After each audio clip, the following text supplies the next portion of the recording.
That would be bad.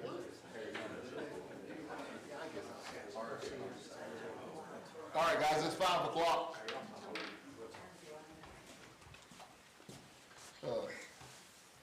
Roger Mason, you do the prayer for us? Yes, sir.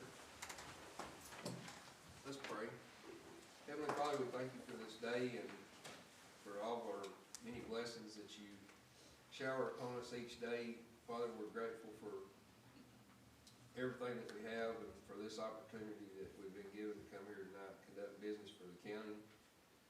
Father, we ask that you would be with us as we do this work and help us to consider you and your will in the decisions that we make. Father, continue to be with our county and our state and our country and the leaders that we have, and help guide us in the decisions that are made concerning everybody's lives. Father, and when we finish tonight and everybody heads back to their respective homes, we pray for your continued safety and guidance as we move forward. This we pray in Jesus' name. Amen. Ashley, will you do roll call for us, please? Dakota White, Larry Daniels, Chris Burlington. Here. T.K. Austin. Here. Jordan Pope. Here. Becky Golden. Here. Roger Mason. Here. We do have a quorum. Next on the business is number 4, approve of report January the 5th solid waste meeting. Motion to approve, sir. Second. Got a motion and got a second. All in favor say aye. Aye. No nays. All right, is on number 5th on the agenda is old business. Anybody have any old business? Just wondering if, Mr. Executive, you have an update on the convenience center for Can you hear me all right? Center View area. Okay. Yeah, I got a brief one. We have contracted with a engineer. They have our design that we want to implement. They have the permit, and I've asked them to try and give me some sort of temporary, quick convenience center that we can put up down there in the process, but it's work in progress. So you, any put you on the spot, but any kind of time frame speculation or I just do not. too many variables, too many moving parts? Waiting on the engineering report, is that what we're waiting on? Or? Well, the engineer's looking at it. I asked them to try to construct some sort of temporary convenience center while we're building the other. We have seen some examples of others that are in use that we could build, I thought, fairly cheaply. Basically it being a ramp type bridge with some roll-offs on either side of it, and people could drive across it. But with engineers, I showed them the design I had in mind, and they started talking about the best way to secure the side so that you don't have like a blowout or something collapse. And so I can tell by the conversation that it's going to be more than what I anticipated on paying, but we're still working through that process. And the goal long term is to model it after what? Basically, it'll be a new model. It's going to be the model. It's going to be the best setup that we have. And then as we start moving around from senior to center, redoing them, that will probably be the model that we will shoot for, except for the ones that there's not enough acreage there. Thank you, Sheriff. Any more old business? Number 6 will be new business. Anyone have any new business?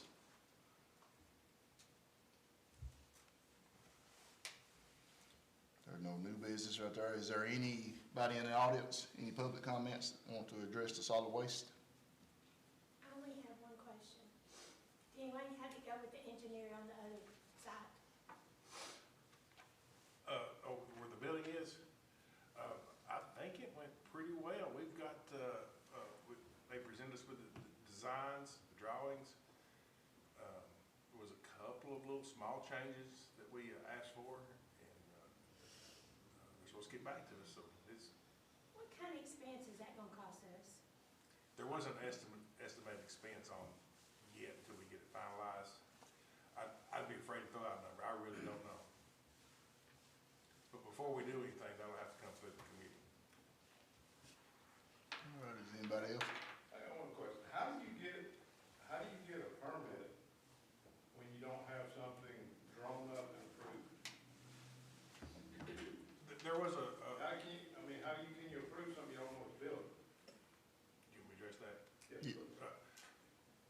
We have a plan and a design for the permanent structure that's gonna be there long-term. We're trying to adapt it where we can get a temporary one in there quicker, which calls for a permit modification. All right, is there anyone else? Number 7 is the calendar update. Our next meeting, full court, will be February the 17th, 6 p.m. And the next solid waste meeting will be Monday, March the 2nd. I have a motion for adjourn. Motion to adjourn. Second. All in favor, say aye. Aye. We adjourn.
Vice chair.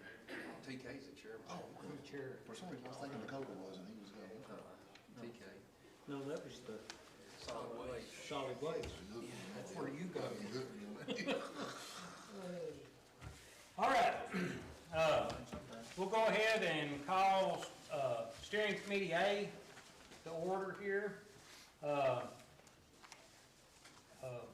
Ashley, if you would, just roll call, please. Roger Mason. Here. Lanny Selby. Here. Larry Daniels.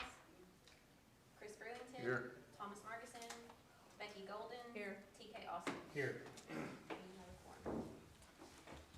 Okay, at this time I'll entertain a motion to approve the minutes for the January 5th meeting. Motion approved is written.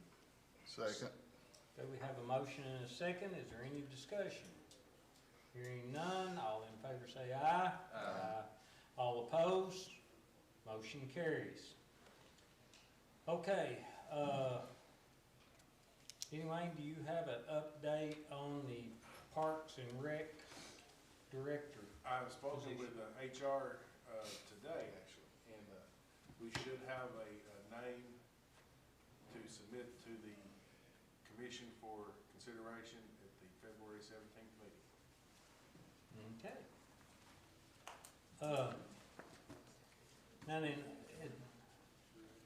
we need an update on the David Cully Recreational Complex, the subcommittee, which been on the subcommittee. I talked to Chad, and this has come into the digital part of the signs. We're gonna have to get 2 more quotes on the digital part in order for us to move forward on this. But I don't, at this time, we're somewhere in the neighborhood of 22,000 is kind of a ballpark. There may still be the electrical part of it. I'm not sure what Candy Park's gonna charge us, or if there's something close enough that we can run off of an existing meter that we have. But at this time, I got a little update on that one. Huh? I got a little update on Okay. that here. I've had, our maintenance department, Darryl, go out and look at that, and there's, obviously two options. Run it from where, over there, where the football field is, field house and such as that, mhm, running it out there, or having, Candy Fork install something with a meter out there. right. This is something y'all need to think about. Estimated price to run it out there from the existing, meter that we have there on the, I guess it'd be kind of the south side of the football field, is going to run around, better figure around $5,500. That would be run underground out to the side. It looks like preliminary estimates, so, came in around 45, let's say 5,000, be kind of close for, Candy Fork to put in a meter there on the side.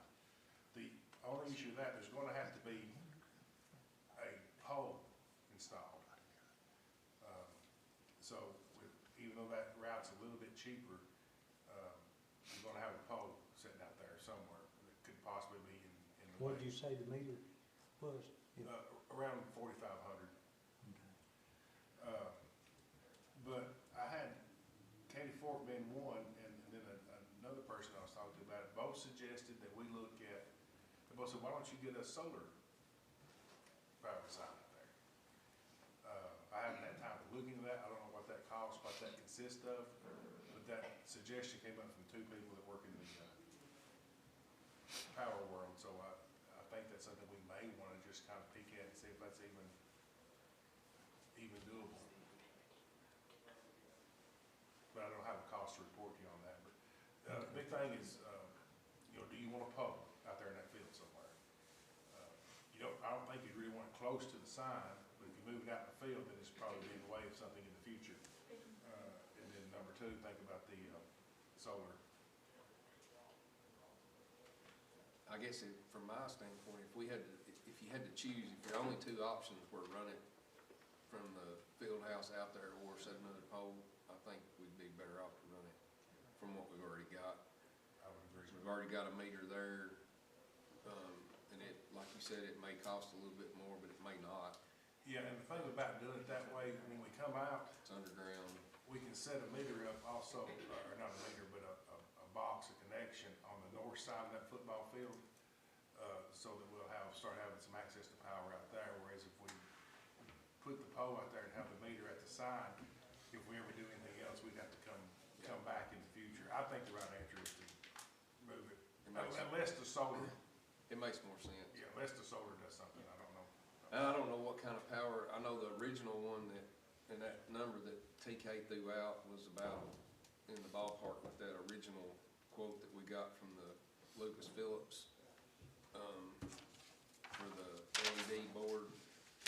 And, I don't know what kind of power requirements that board has. I mean, I know it's LED, but, I would think you'd have to at least have some pretty good sized solar panels sitting out there somewhere too. Yeah, they usually work about 4 days out of 7. Yeah, my discussion with them, their comment was that shouldn't pull too much power. I don't know what number to associate with not much. Yeah. I don't know, and I don't know what kind of amperage or voltage or wattage that a solar power would. I think it's worth it.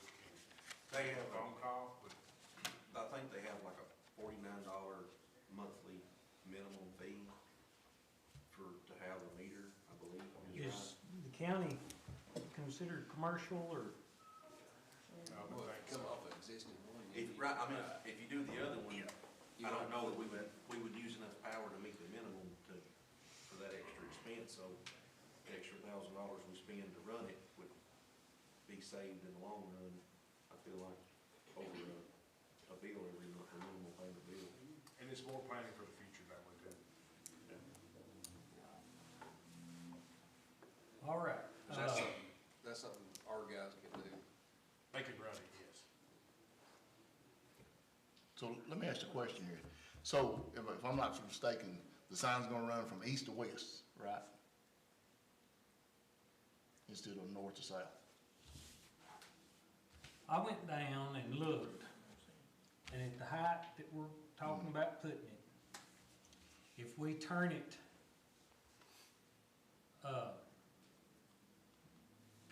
say this is the highway out here, we can turn it, we're all on this way, this side and this side.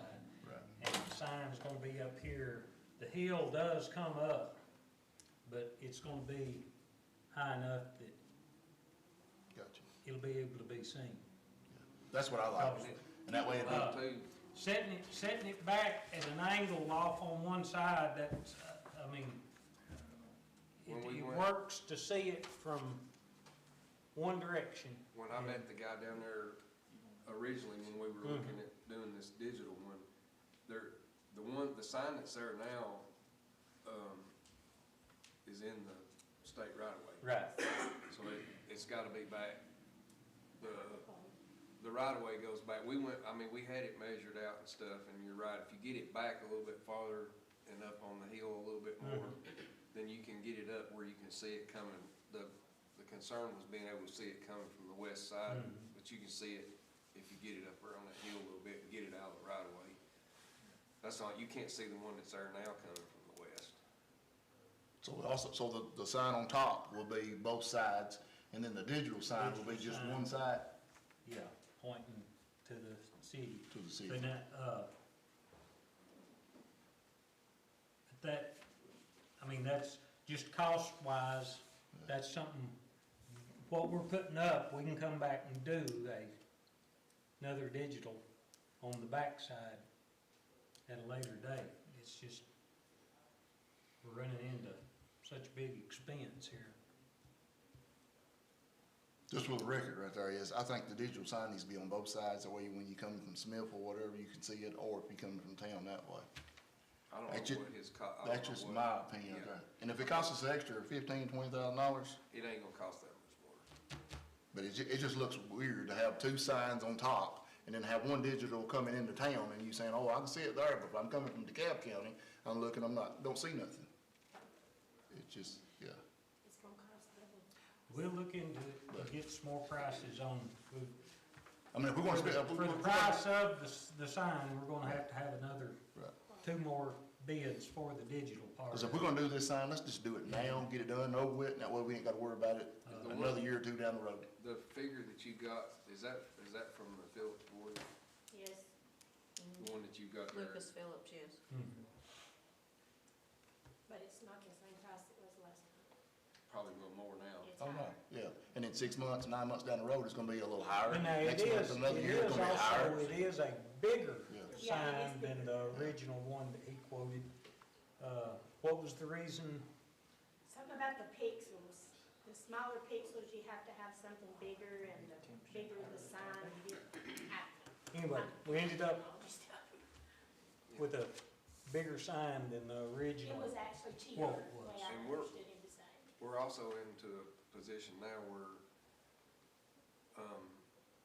we have that annual, community project from Waste Management that we could use, or at least consider. That was the original idea, and that's what we were gonna do with that, and then we wound up, Yeah, but they wanted their name on it too.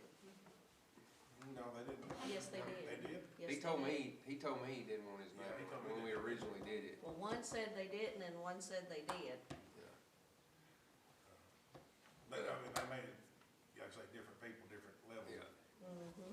I mean, you have to submit a proposal for whatever the project is, and then their upper folks either approve it or whatever. But we didn't do a real good job with that first year of allocating, we basically didn't allocate that for anything, and then last minute kind of scrambled around and come up with a couple of things, but we lost part of that first year in that $50,000 community, development project that they give us every year, because we kicked it around too long, so. We didn't really lose any money. They give us the entire 50,000, and we used, bathrooms at the, tennis courts, which are not built yet, but it's allocated, Okay. for that. Okay. All right, we'll move along here. We'll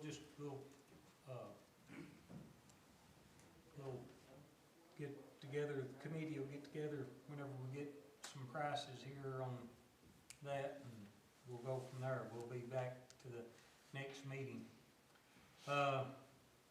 Okay, next is discussion of Scotts Gulf Road.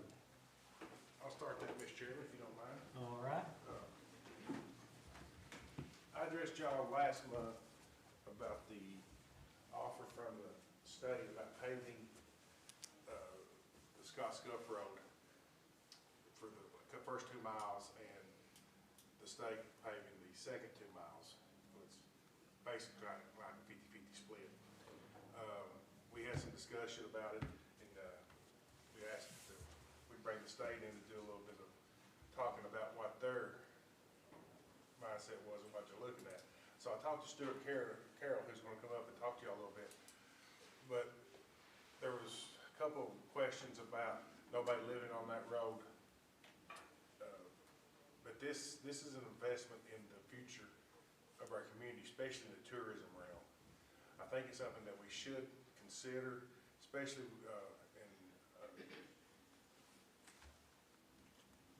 Stuart's gonna, sorry Stuart, I forgot your name there for a minute. Stuart's gonna kind of come and explain what the long-term vision is and what the long-term plan is for their parks, and talk a little bit more, about, so everybody can see kind of what we got in mind. Stuart, you mind coming up? Thank you, Mayor Robinson. As he said, my name is Stuart Carroll. I'm the park manager over there here at Scotts Gulf Wilderness. And, Mayor Robinson was just simply asking me to, I didn't come to advocate or try to push on. Hey, can you turn it around? I'll tell you where we're going, what our vision is, and that is that you can see this is, I brought some tear-off maps too. I think, well, why don't you stand up there, because the commission needs to Sorry. see it more Sorry. so than, Sorry, thank you. that's all right. I don't know if you want to see it.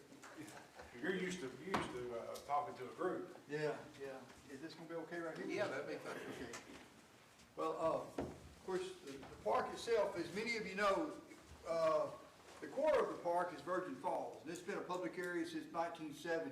It's probably one of the most popular hiking trails in the state of Tennessee, set aside by Bowater Pulp and Paper Corporation.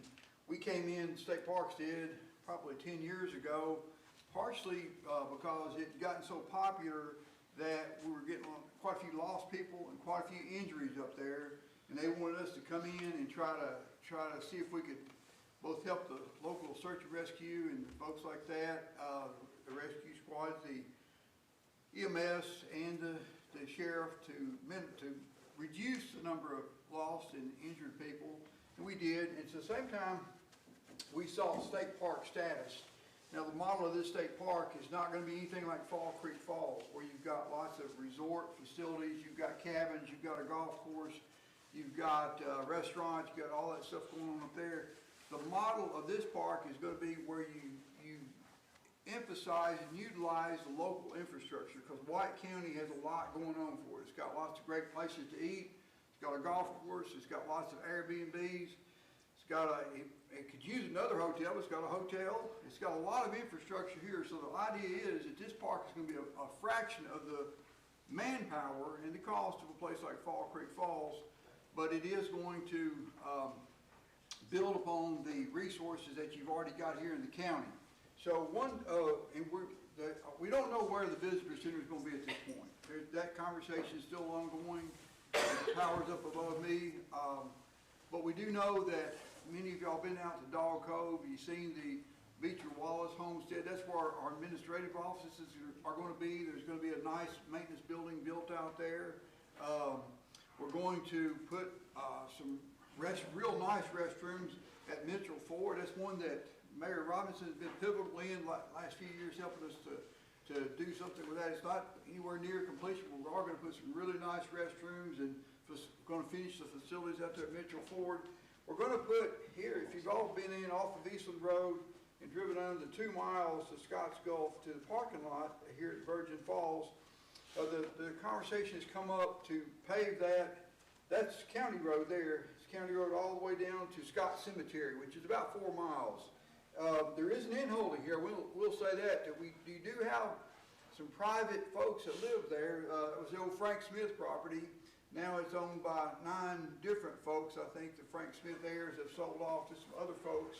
But, so you do have one in-holding down in here, which is a part-time residence. But the county has 2 miles out to the Virgin Falls parking lot and then 2 miles to Scotts Gulf Wilderness. The park owns the road all the way down to the river, down to the Fork Hole, and then we've got the road going out to Welch's Point. And you know, I've heard a lot of people say when everybody comes to White County, that's one place I like to bring them to show them how beautiful White County is. They like to take them out to Welch's Point. And so the idea is that right now it is a gravel road, and it's a gravel road all the way out there from Eastland Road. And the idea is to give them, get the road paved and make it a more open experience for anybody that might come in. Now we are going to put several facilities out here at the parking lot. We've got really nice restrooms planned. That's not just is it going to happen, but when it's going to happen. The money's there. The planning right now is occurring as we speak. You know, of the building itself. Since it's 2 miles away from any power lines, it's going to be powered by solar cells. We think we're going to probably have a well out there, so it's going to be a nice facility. And it would help to have that road from Eastland Road, which is just paved, out at least to to the parking lot there at Virgin Falls, and then this 2 miles here. We're trying to convince the state to go ahead and pave that, and they're really, my bosses are really supportive of that. But of course, it wouldn't do any good to pave the 2 miles out to Welch's Point if it's gravel going out to Virgin Falls parking lot. So I don't know if that's sort of what you were looking for, Mayor Robinson? So that road from Eastland Road out to the Virgin Falls parking lot is a county road at this point. And a little bit farther, yeah. And then from there on in to Welch's Point is part of the park. It is, from Eastland all the way down to Scott Cemetery is the county road. Okay. But the side road from that Scotts Gulf Road out to Welch's Point, which is 2 miles, is our road. Correct me if I'm wrong, but the parking lot for the Virgin Falls Park at Wilderness and Trails, y'all are looking at paving that along with putting in the restrooms? I think that's the plan, is get that really nice parking lot there paved and lined off, and you know, have a real nice facility there with some nice restrooms and that kind of thing. So we're looking and kind of asking the commission to consider some sort of partnership now. Obviously, like myself, Stuart, I cannot make that decision. Everything that we do will be contingent upon everybody agreeing and getting things rolling. I just think it'd be a nice asset to our state park to have a paved road all the way out there, especially if you're going to have a paved parking lot and a paved road going out to Welch's Point. I've had a couple of different ideas and stuff thrown out to me. You know, if we paved it, would the state consider taking it over? Is their road at that point? If we, there's some more. I mean, there's some options that we can throw out there to them. But basically, before Stuart and I go down this road of harassing the higher bees in Nashville and whatnot, is this something that the county commission would entertain funding? Because if it's a hard no, there's no need that's even going down that road. Me personally, I'm a hard no. I just feel like we got on Coalbank, we've got several houses on it that we get better revenue off of it than we do here. And I know that's a long-term revenue, but I just feel like we've got nicer houses on Coalbank that should be paid before we paid something like this, so I'm a hard no.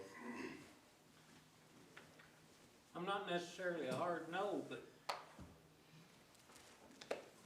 we're looking at close to $500,000 for 2 miles of road that, I mean, it will eventually give us a return, but, I mean, kinda like Chris, we've got a lot of other roads that needs, I mean, We can't afford a $30,000 sign, here we're gonna pay $500,000, $2 million? No, it don't make no sense, it's just common sense decision there, but y'all make the other decision. I Well, don't know. I will tell you that we have tourism money that we can only spend on tourism that comes into us. That would probably do, well, Jerry, did you say 250 is what you think that would probably cost? Yeah, Total? it's around $120,000 to pay a mile, but you still gotta come in, do your drainage, do all that work. Depending on if you contracted it out or how all that worked, but if you was to contract it all out, I mean, you'd be $250,000, $300,000 for 2 miles. And it's about 2.4 miles, so I don't know who you're gonna get eat that other 0.4.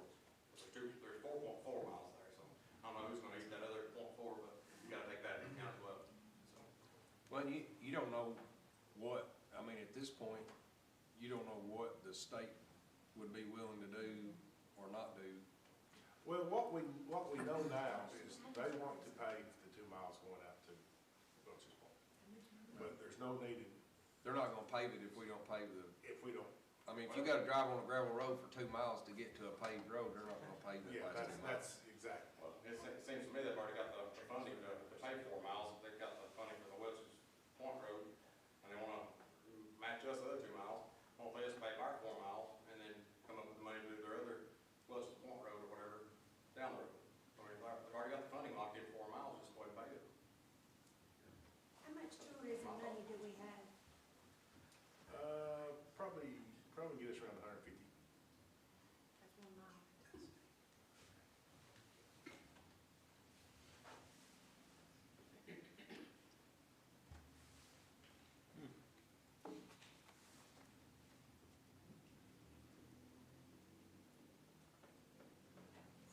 I mean, I think it's worth looking at. I'm not gonna say yes or no, but I'd like to know for sure what the state would be willing to do. You know, I mean, where would they be willing to invest, you know, and how would that all play out, and what would our part look like? Well, rough figures in the air, you're probably, and going by Jerry's numbers, of course, we would have to, you know, Bennett or Jerry add up or something, you're probably looking at 125 coming out of what we call county general money. You used to work for the state, does the state have like a state bid for asphalt? It depends on if they brought in, like if they had their float crew come in and do it, or if they was a contract Rogers Group, they had the same bid that I got. So I mean, that's pretty much that number you're looking at, so. And there's a couple of ways, and again, me or Stuart, anyone can speak for the state. I mean, there's a couple of offers that we can put out there. We will contribute up to $250, if the state will do it, you know, or we'll pay for it if they take the road over and it becomes state. I mean, there's some things that we can run up the flagpole and see if, you know, if they're interested in it.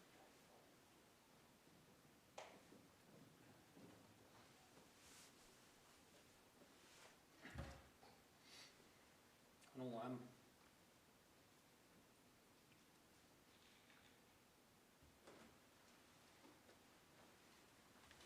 There's only 5 of us here too. It's a big decision. It is a big decision, yeah.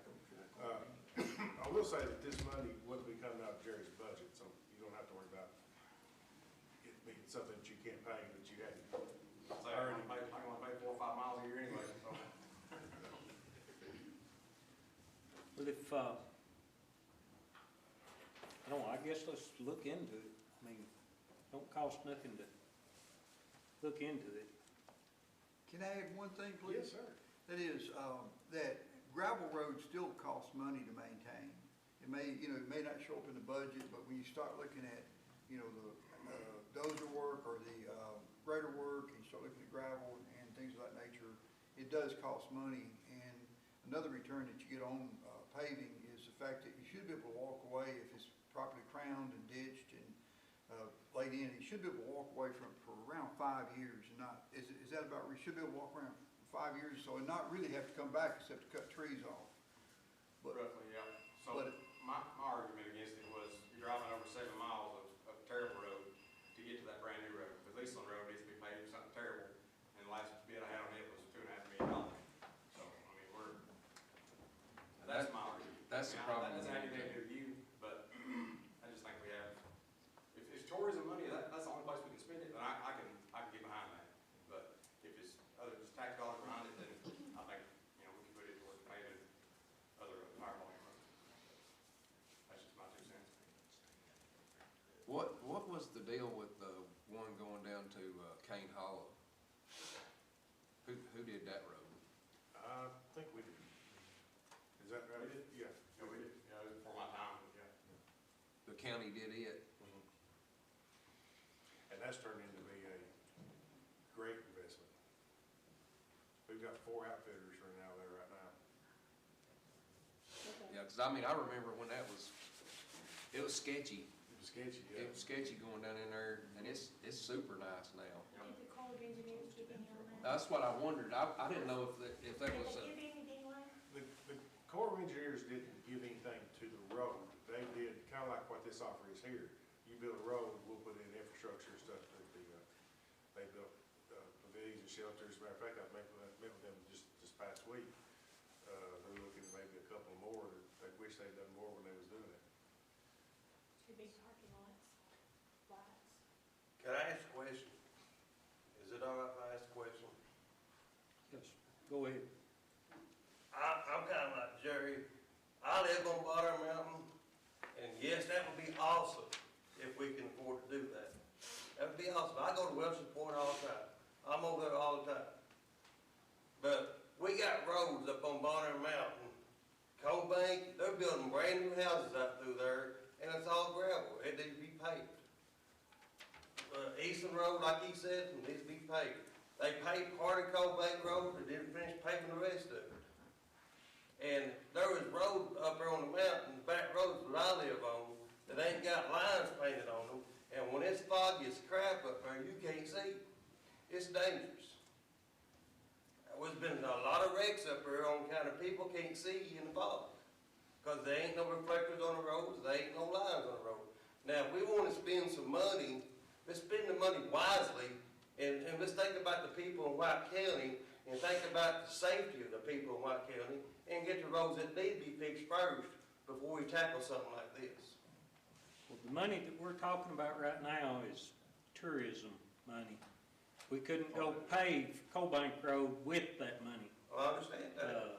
But, I mean, that's what we're, But that's where we're tourism, he said discussing. 150,000. I'm 100% with you. If it's gonna come out of the Yeah, county budget to do it, I don't see doing it. But, I mean, if we can come up with tourism money to do it and, get something out of the state on it, I mean, I think it's worth looking into. there's even like possibilities that through some of that stuff that like the healthy build environment, some of that grant stuff might be an option too. Could be. Because if you're providing access to something for people to go and hike and walk and trail and all that stuff, some of that grant stuff that we've looked at before might be a possibility as well. I mean, I'm with TK. The ideal situation would be not to spend any out of county general to do it, because it's a bad look when we've got other stuff that we can't do.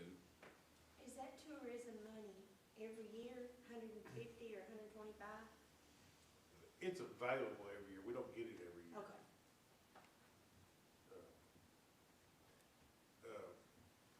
And I agree, I understand what you're saying about, spending money, but this is money that's going to make you money, and so that you can then use to, for the next, however many years, use to paving lines, and it's an investment, it's not a dead-end expense.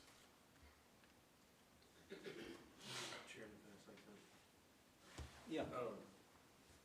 I don't wanna argue the point about the investment in paving, was it Wildcat Road or to the lake? Kane Kane Hall. Kane Hollow Road. You said there's 4 outfitters that are coming out down there. I don't know who all 4 of them are. I know for sure one of them, and I think 2 of them, business license from DeKalb County, and they're 2 of them collecting are. sales tax paid in DeKalb County, and that's very unfortunate that they operate out of a slip or in White County, and the sales tax is going into DeKalb. That is true, And that one is of true them's on out of 2 of them. Crossville. I don't know who all 4, I knew, I was, Somebody's out of Crossville, but they own land down there too, so. that's very unfortunate that they're utilizing Using that. what we invested in, and I'm happy that we have it for our citizens, but We're probably getting some tax money from Frank's maybe. I hope, Yeah, you know, we are, and there's one of them that's got a building there and sells products. One of them, 2 of them are licensed in DeKalb County, and they bring people up, they do everything in DeKalb County, and come over and use our facility. They're probably, I got a question, if that tourism money happens every year or so, since we just gave the state that loan, or bought that property for them, interest-free, you think we could get them to go ahead and pave all of it, and then give us like 3 or 4 years to pay it back? I wouldn't be opposed to running that up the flagpole, I don't know how.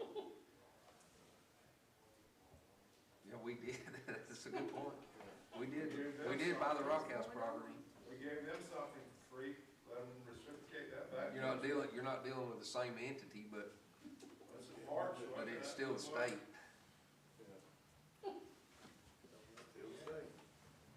Yeah, I'm not above, any suggestions y'all have, I know, me and Carol, Well, we'll work on it.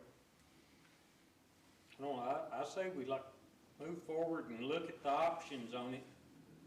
I mean, if we can get it done, You're not, anything like that's gonna be a full court vote yeah, Yes. before you do anything anyway. Yes, well, you but go- it,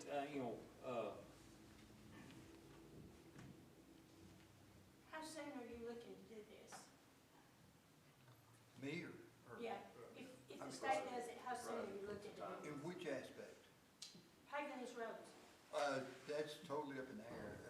We're not looking at a deadline at all. Now, I will say this, to sort of go back just a step, and that is the state, in terms of this whole, state park designation, and I really will give, Mayor Robinson and Representative Sherrill, Senator Bailey a lot of credit. They've got around $17 million they're investing in this whole thing. And this paving road's not the first round. The first round of investments is building some stuff at Dog Cove, and then building this stuff up at the parking lot up there at Virgin Falls. So they're investing millions, like I say, somewhere around $17 million. But the first round is gonna be, these, like Mitchell Ford, Dog Cove, and, the Virgin Falls parking lot. And then there's gonna be 4 or 5 million left that's gonna be spent on a visitor center, location to be determined. So the state is investing 17 million in this area. I will say that.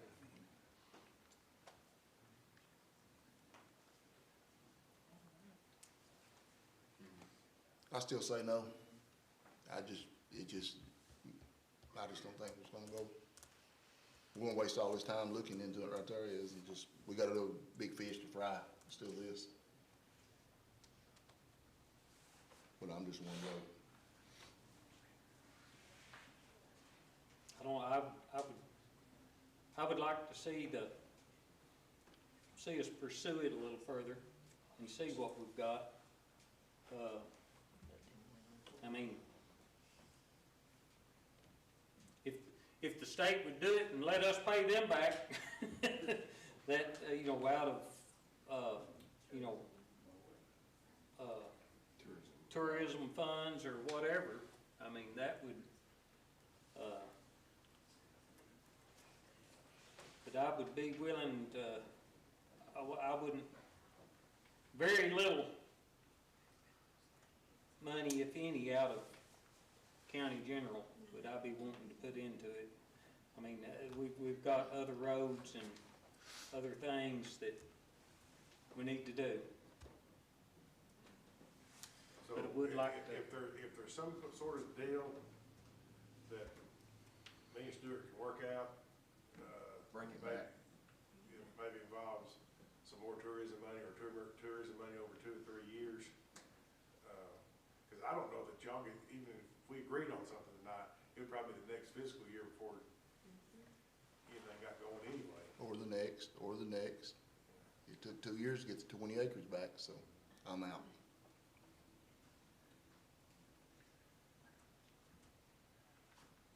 All right, unless y'all got any other questions, I think we've got our marching orders.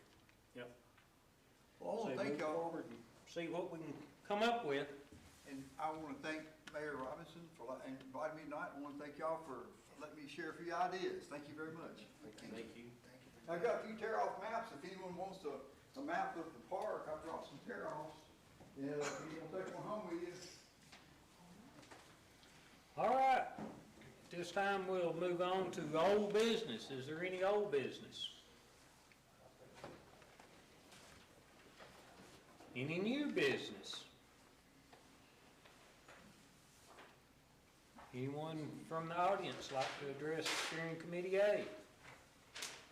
Do we know what the measurement is on the wire, how far the distance we'd have to run from the, I think you said, part of the football field out? If, instead of putting a meter, if we ran it off of a current, meter that we already have there, do we know that distance?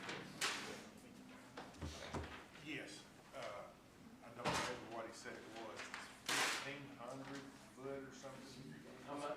1,500, I think he said, don't hold me to that, Okay. but I think it's, and he mentioned, I wanna think he said a 6-gauge wire that's going to run, I'm doing this off memory. 6-gauge wire that would run out to where I was talking about, kind of on the north side of the football field where we'd have another access, and then maybe a 10-gauge that goes out to the sign or something. I think that's what their quote was. Because I mean, if we knew, I mean, that would have to be, that longer run would have to be engineered, that drop from amps, you know, and volts. But, and I don't know how the bid process works, but, I'd be willing to dig and put the pipe in the ground at no cost, to the county. So, we'd have to make up a wire or something, but, just a little conversation here, I mean, we could, as long as the engineering would work, we need to know the volt, we'd have to figure, an engineer would have to figure the voltage. I mean, I could probably figure it in my head, but I'm probably wrong. And so, but we figured that. If you want to get with us, the subcommittee, Yeah, and I'll give you a call whenever we get something together and when to, we might just try and meet down there sometime and do a walkthrough, sure, okay. and figure. All right, any more new business? I got a comment on that. Sure. That's Well- not the directions that I got. I got that 250 foot was free. $1,500 is what it's gonna cost for the pole and the meter. We're talking about coming off of Yeah, but I'm existing. saying, yeah, but he's talking about $4,000 or $5,000. Well, that's back to, that was what I was asking him, are we considered commercial or residential? The 1,500 is residential.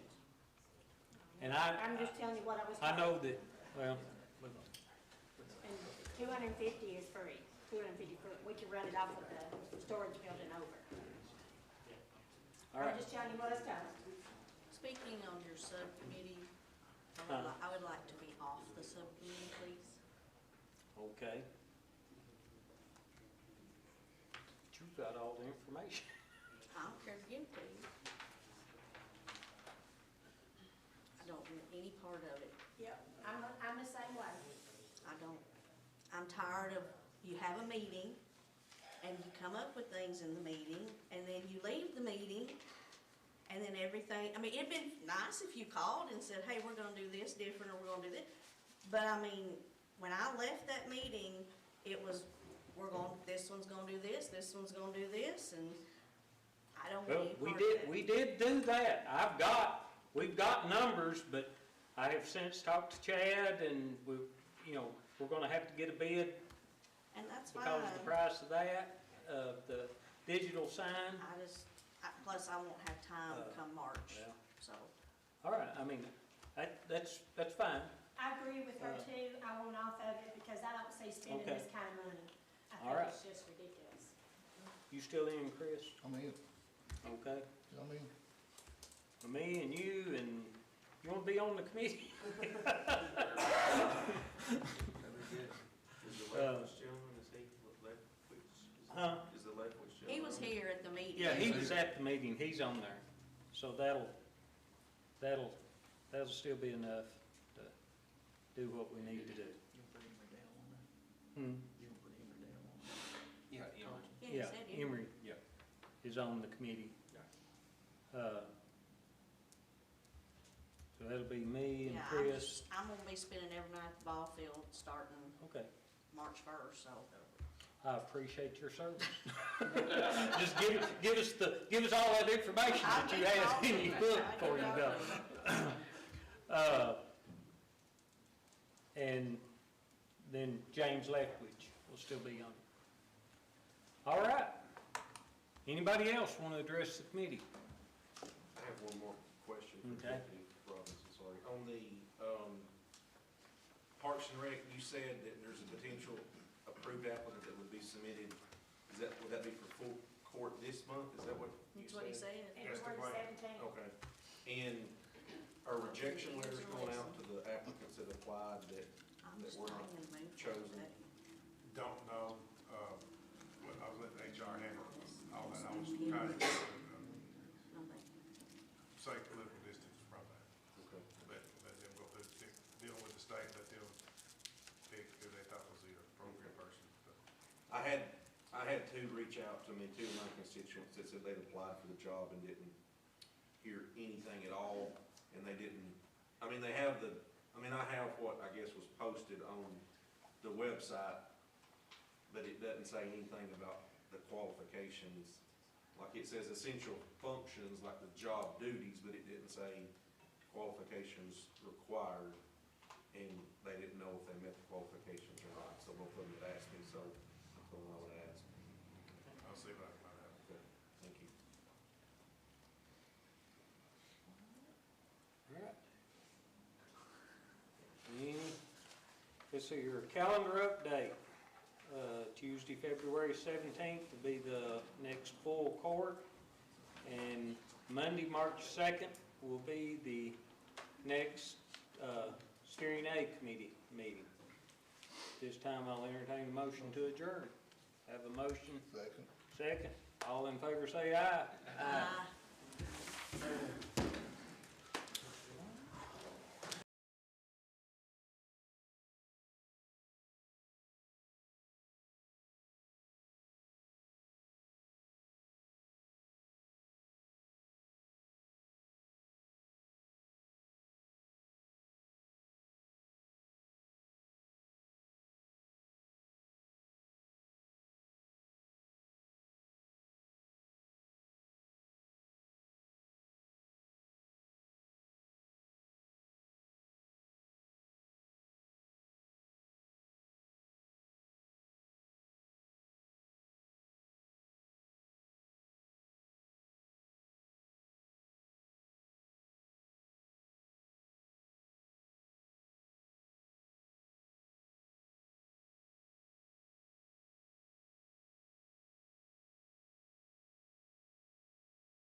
Okay, we'll go ahead and call steering committee B to order.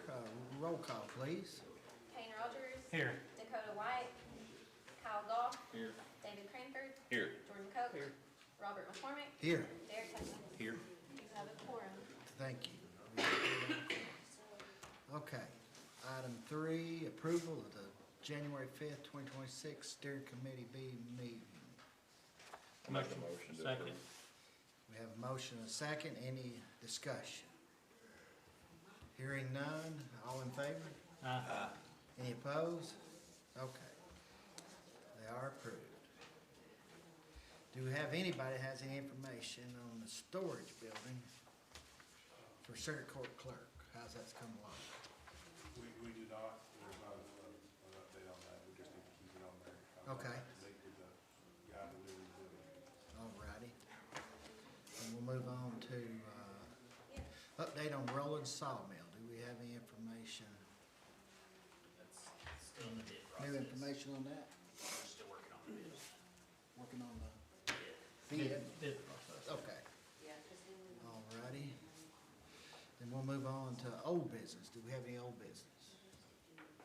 I do. The property tax, we said that we were gonna set a work session for March on that. I was wondering if Yeah, we you did. would, What did we decide, Executive Robinson, on that thing? That when, in March, when they got done with the property tax issue, the trustee and the property assessor were completed with their busy time of the year, that we would meet with them. So is there, will they be over with it in March, or? I think if you do it like March 1st or something, they probably won't be, but I think probably the second week or something in March it should. Okay. Then do we want to set something then around there? I would wish we would, so we can Okay. have it on the agenda. Okay, what dates does everybody want for second week in March?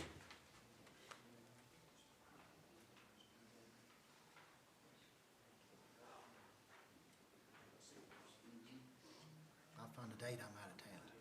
Mhm. Let's see. You gotta be careful, you got spring break.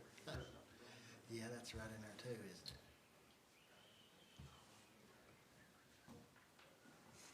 Let's see. Do you know what week that is, spring break, when they're off of school? Let me pull up my calendar.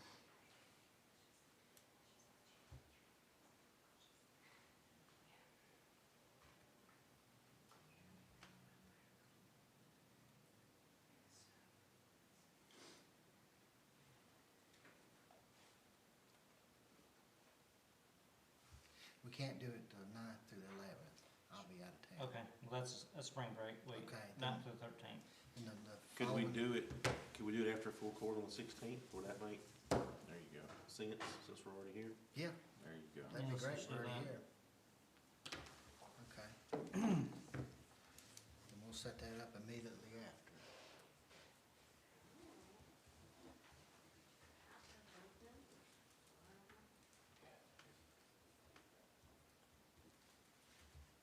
Is that good with everyone? Mhm. Yes. All right, let's set that. Okay, any more old business? Okay. Hearing none, any new business? Do we have any new business? Okay, do we have anybody from the audience who would like to address steering committee B? When are you gonna set up a time to figure out in writing what we're gonna do with the sales tax if it passes? It's work session tonight after we're done. Tonight after, okay. Okay, so next meeting will be full court Tuesday, February 17th. And the next steering committee B meeting will be Monday, March 2nd. And do I have a motion to adjourn? Make a motion to adjourn? I'll second. A motion second. All in favor? Aye. We are adjourned.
All right, we'll call the purchasing committee meeting to order.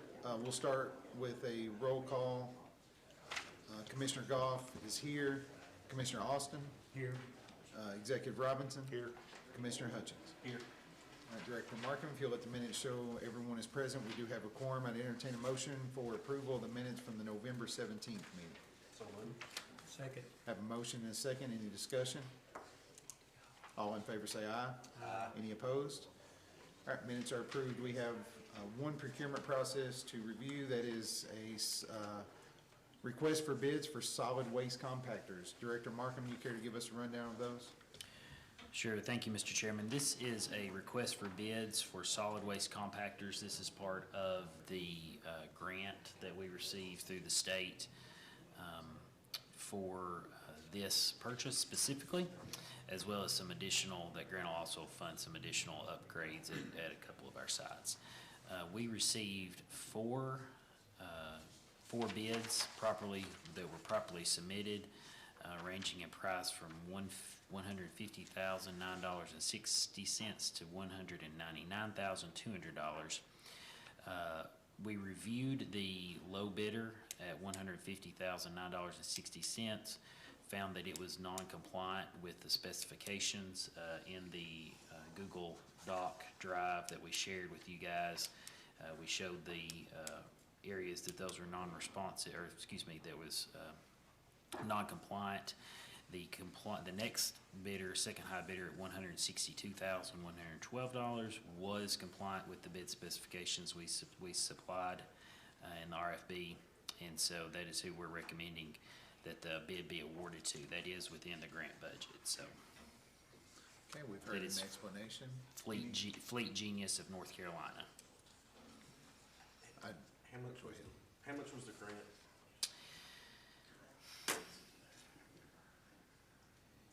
It was well over, I think it was close to 300,000, but that includes stuff like repairs to the existing buildings and stuff, Okay. not just the compactors. But as far as within the compactors, that was within the budget for what we had budgeted in the grant. And this is for 4 compactors? This is for 4. The grant covered 3. The 4th one will be reserved for the new center at on Gum Spring Mountain Road when that gets up and going.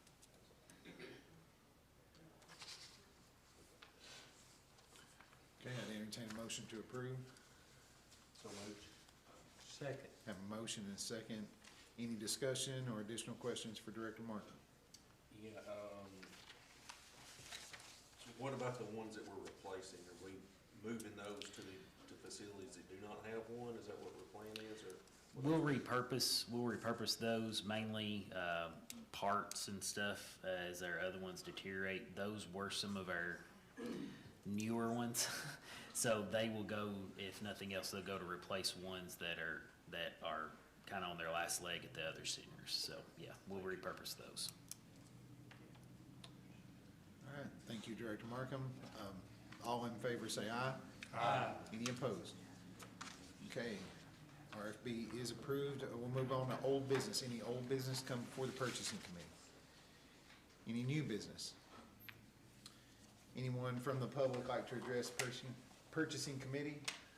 All right, hearing none, I'd entertain a motion to adjourn. Motion. Second. A motion and a second. All in favor say aye. Aye. We are adjourned.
absence of chairman, we'll start the budget meeting. We'll do a roll call vote. Commissioner Brewington? Here.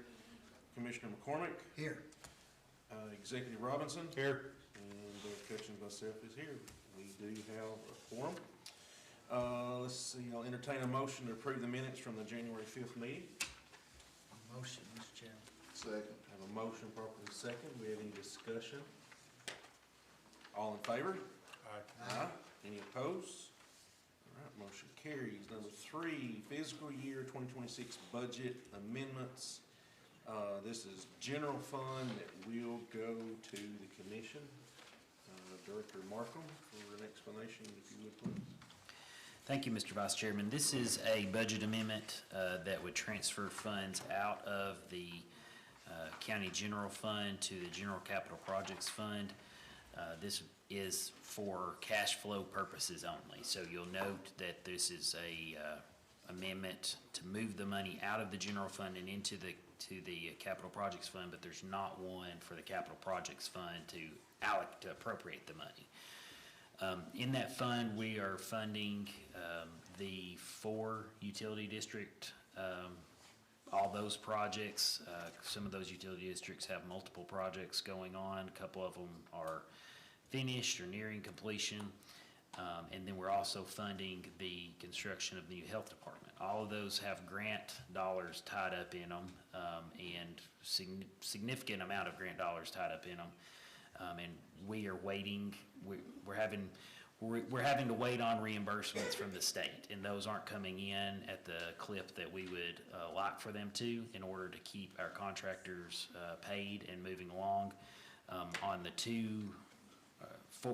4 utility district projects that we have going on right now, we actually have 2 contractors that are working on those. So one of them got two of the projects, and the other one got 2 of the projects. They're both good local contractors, like from White County local. We want to keep them paid so they can keep moving on those projects and get in by the deadline. Also on the health department project, we want to keep them moving along so they can get in by the deadline, and keeping their subcontractors paid is important. And so all that I'm asking is that we reallocate, or we move funds from the general fund. There's enough cash flow in there right now to the general capital projects fund, so we can make those payments. And then once those reimbursements from the state come in, we'll be able to transfer the money right back to the general fund. So again, no expenditures here. We're just moving money between funds, but I do have to have the county commission approval to do that, so we can keep our contractors paid. Okay. So you've heard the explanation from the director for the move of the $3 million. I'll entertain a motion. Motion. Have a motion. You have a second? I'll second it. Second. Any discussion before we vote? All in favor? Aye. Any opposed? All right, motion carries. All right, B, we have school federal project funding. This is within committee. Is this contingent on the school board, or is this just us, or has already been? Yes, these amendments, these 5 amendments will be before the school board next Thursday night. So if you do take action, we ask that you make that contingent on school board approval. They do not go to the county commission, though. Okay, thank you. Would you explain those to us, please? Sure. The first amendment is a $427.48 amendment to Subfund 102. This is Title I, Part A. The state gave us an additional $427.48. So we got that additional allocation. So that is being put towards support and, in-service and staff development, and then also other charges. And that other charges category is a 1% mandatory by the Department of Education, the State Department of Education. You may have a question on that one. Amendment number 2 is Subfund 201, Title II, Part A. The State Department gave us a $39.75 additional allocation. So that is being put in to support services for the regular instruction program. So again, that's an additional allocation from the state of $39.75. Amendment number 3 is a Title IV amendment. This is Subfund 411. So we're transferring excess funds after a conference. We've paid all the bills from the conference attendance that happened there, and so there were some additional funds left in that, so we're reallocating that to instructional supplies and materials and other contracted services. This is a $2,256 amendment. Again, no new money here, just moving it around within that project. Amendment number 4 is Subfund 901. This is our primary special education program budget. This is IDA Part B. It's a $31,000 amendment. Really, this is kind of the mid-year reallocation. We set these budgets pretty early in the year.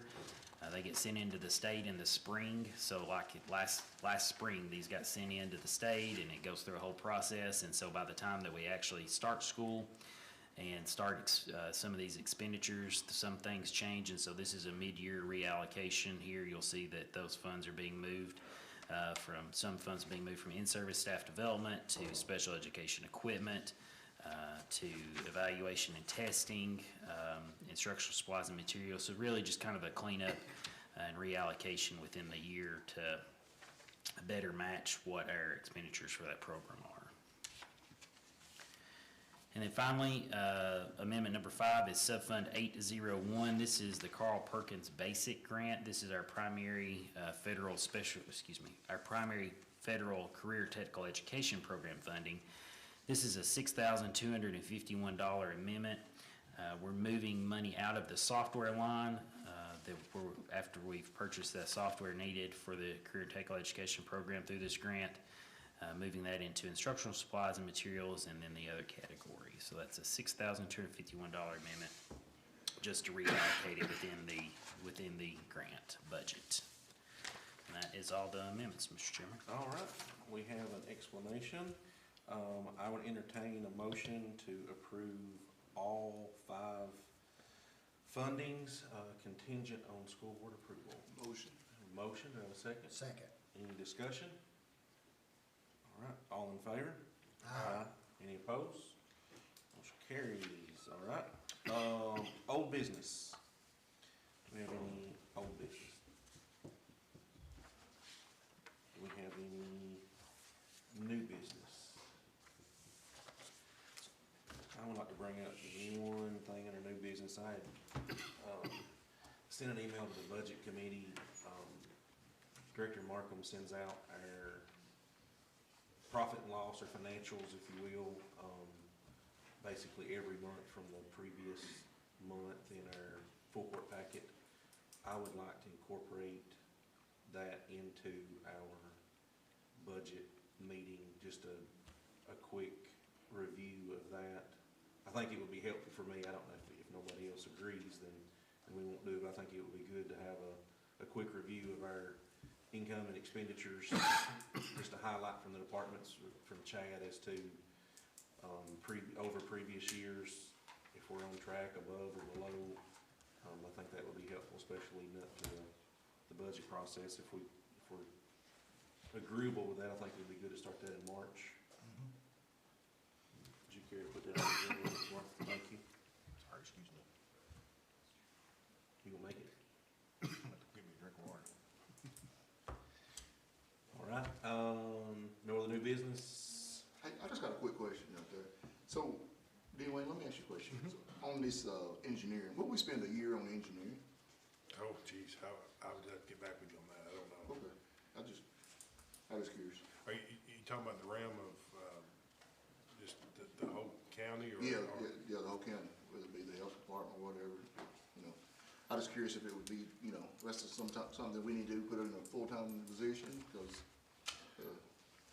Actually, that is a good idea. The only issue we run into is it's not always needed every year, and there's different types, electrical, mechanical, construction. But I understand where you're going with that. Okay, that's all.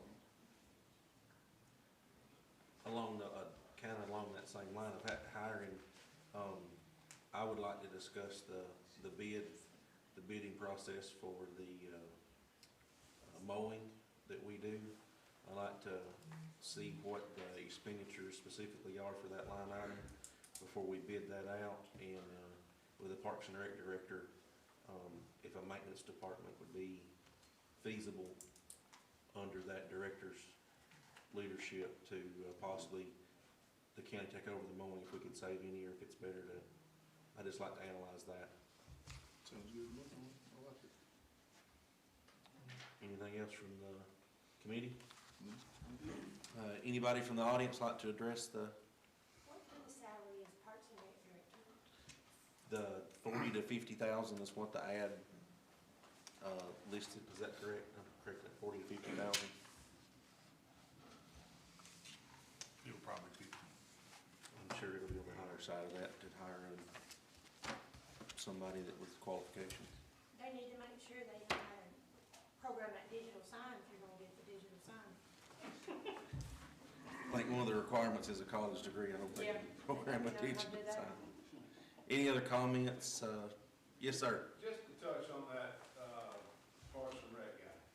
I went to a lot of these meetings, and I'm like, you know, being an older person like myself, ambulances, stuff like that are very important. But I live on Old Kentucky, and I drive down there, I see a lot of kids out there running around, playing around. We don't realize, when I get older, I worry about ambulances and fire trucks a lot more than I do the Parks and Rec guy. But when I got grandkids, or you got kids and children out there, that's a very vital part of the county, is the Parks and Rec department. And I think we do a good job, but I think that's, a lot of times that's overlooked, because, you know, that 20-something-year-old with 2 kids or whatever, they don't focus on ambulances and fire trucks. They focus on Little League ball fields, football fields and stuff like that. So I think, you know, it's different age people have different priorities on what they're voting. So like I say, I just appreciate the way y'all do address that. You know, I think that Parks and Rec guy is gonna be a great, great asset. And I appreciate you doing that. Thank you. Any other comments? Question. Yes, sir. Commissioner, speaking about the jobs, that's actually on the website today, had a few minutes, was looking around, we can hear me. Right now, they're currently. Is that mic on? Red light on? It is now. Okay. Sorry about that. So I was just looking at the website, and I guess just a couple of questions in general. How often actually is the website updated? Because it's seemingly there's some old information, like the committees and the different things. Yeah, well, go ahead. Oh, we'll go next. Well, you're more involved than I am. We're redoing the whole web system, but go ahead, Mr. Markham. Yeah, no, we're doing a revamp of that, hopefully to roll out 1st of April, so with the complete My website. next question was Yeah. who's responsible for Yeah. overseeing, and that's you and your. Well, it's kind of a team effort, but yeah. So currently, there's 12 jobs on the bid, on the county listing, and one of which is an administration position. Is that still open, or? I got a call about that today, actually. I was not aware of it. I talked to HR. There is an administrative position is open. I do not know where. It's not in my office. I don't know. I was just curious where But there is one open. And then I guess the only other question I had was, has to do with the Industrial Development Board. Does anybody know when do they meet, or have they met lately? Do they plan a regular scheduled meeting? They meet as needed. The last meeting, see, this is, probably November, I think, yeah. It was October, November, I think. Was Is last that time. public also? Or public? Yes.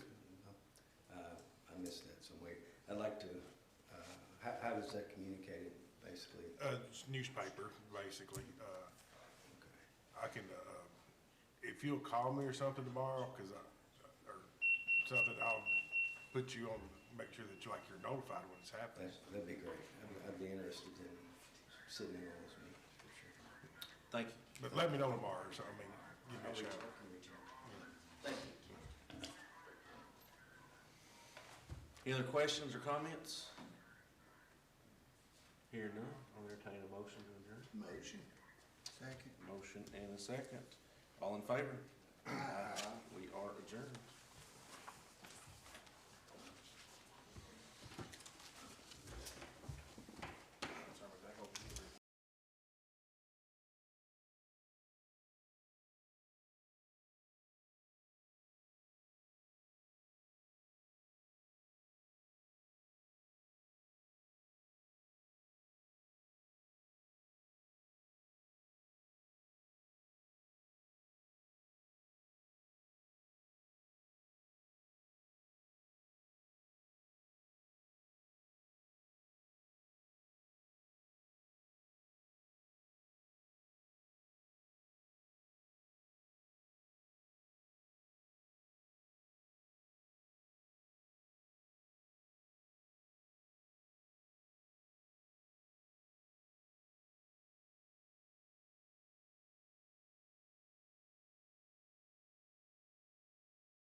Scheduled work session to discuss the sales tax referendum. So I'll give a little background. So this is a work session. We're not going to vote on anything, and we're not going to make any decisions tonight. We're just collaborating. So I'm going to hold any audience comments. I'm not going to ask for any. This is just a discussion for the commissioners to have. If you hear something or would like to have some input, I definitely encourage you to reach out to your commissioner on your thoughts. But this is, like I said, we're just collaborating. We're not making any decisions tonight on this, so I will not ask for any audience member comments specifically on this tonight. So I asked for this meeting so we could discuss our thoughts on how to or how not to allocate the sales tax funds if passed. I feel like we need to have a united front on how we would potentially vote if it were to be passed, so the citizens know exactly what they're voting on. Director Markham, do you have any numbers for us on estimated revenues for that, sir? Yes, so you would look at, and whenever I'm speaking in total revenue. So I'm not trying to split it up between the schools or the county, because essentially, and from my perspective, it's all the county. So we're looking at roughly about $1 million annually. That is a conservative, somewhat conservative estimate, I think. And I'll just kind of give my little spiel. That would be about what you would be looking at. One thing to keep in mind is that sales tax is by its nature a volatile tax. It goes up and down with the amount of stuff that people buy. And so, as a word of caution, property tax is a steady, consistent revenue stream. And so transferring that to a volatile tax, you just have to be cautious in doing so to make sure that you're not putting all your eggs in one basket. And so I would caution you in that regard. And also, we talk about the maintenance of effort with the school system, and that is a dollar for dollar maintenance of effort. But one thing to keep in mind on that, it's a dollar for dollar budgetary maintenance of effort. So if we budget $1 million for the school system, we just have to budget $1 million the next year. That doesn't mean that they have to take in $1 million. It would be bad on a bad practice and not a very good faith of us to tell them that they're going to get $1 million and then them not get $1 million. But we need to be careful in how that we handle that maintenance of effort and make sure that we don't degrade any kind of buffer that we have there. Right now, we've got a little bit of a buffer in our maintenance of effort.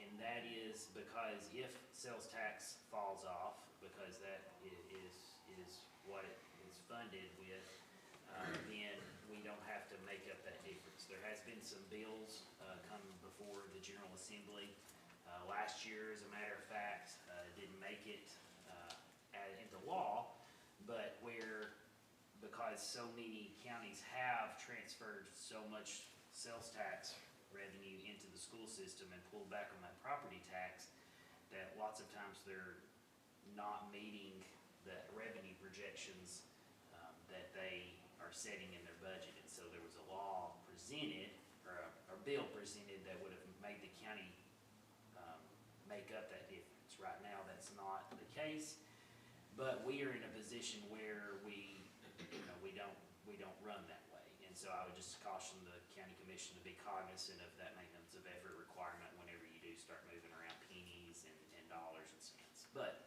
so that's my little spiel. But to get to your question, but I would look at about $1 million a year that you would be able to bring into the county as a whole, whether that be split up between the schools or not for the year. So. We're currently funding 33 pennies to the school system, is that right? I believe that's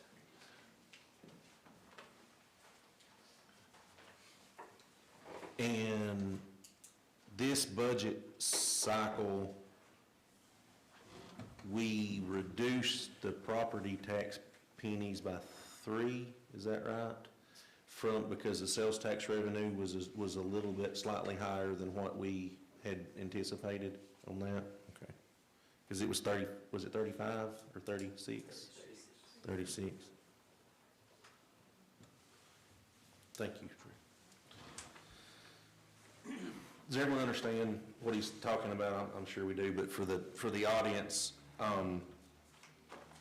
by law, half of the sales tax collected has to go to the schools. I said that correctly or not? So the school system gets half of the sales tax penny. So when he's talking about $1 million annually that potentially the sales tax would generate, right off the top, 500,000 of that has to go to the school system. But what we're talking about on the pennies, we're currently funding 33 pennies of property tax money right now that that goes to the school system because the sales tax does not completely fund the school system. So I guess we're pulling out of our left pocket and putting it in our right. So what we're saying, or what we're discussing potentially is the $1 million comes in, 500,000 of that, our penny's worth $100,000, so 5 pennies would essentially go to the school system. We could potentially pull 5 pennies of the 33 that we're paying in sales, or property tax dollars, so that the county essentially would still keep the $1 million.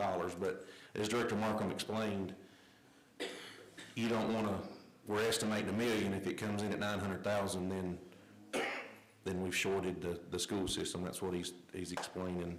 If we were to pull pennies is what we're talking about on that. So, I entertain discussion, open discussion from the group to what your guys' thoughts are on this. Do we have a sales tax trend just over the last post-COVID? What the revenue looks like? It's been fairly consistent. When the state passed the 21, when the state passed the law regarding point of delivery, I think that really changed, and we saw a good bump then. And then it was it's been trending higher, but the past little bit, it's been pretty steady. We've not seen significant growth like we had previously, but we're still following the same trends from month to month as we typically do, where December's always your highest, and then it falls off, and so on and so forth. So it's starting to stabilize. I don't have my notes. I wanted to think the last time we spoke about this, the half a penny the city was generating about 1.6 million. Is that number? I was thinking we were going to potentially receive about 800,000 from the city. Yeah. Is that, I can look back at my notes, and I should have them, and I don't. Yeah, so no, you're right. I would project about 200,000 more, to get up to the million. Yeah, So I think you're right. So the county would generate you're anticipating about 200,000 from the county generated, and about 800,000 from the city generated? Well, and that takes into account growth too, the growth in that amount since we last discussed it. Yeah, okay. Because it is a factor of the price of goods, and we all know the price of goods have gone up, so it's a percentage of that, so that's made a difference. Thank you.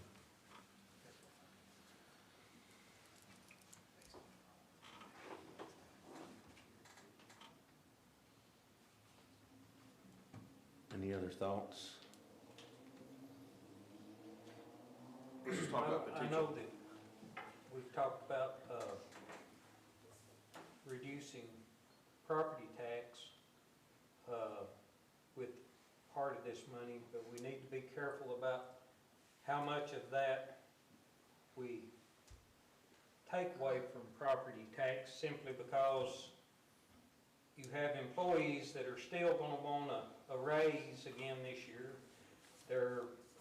With the budget that we passed last year, there is nothing left to do a raise or any kind of, anything extra for the employees.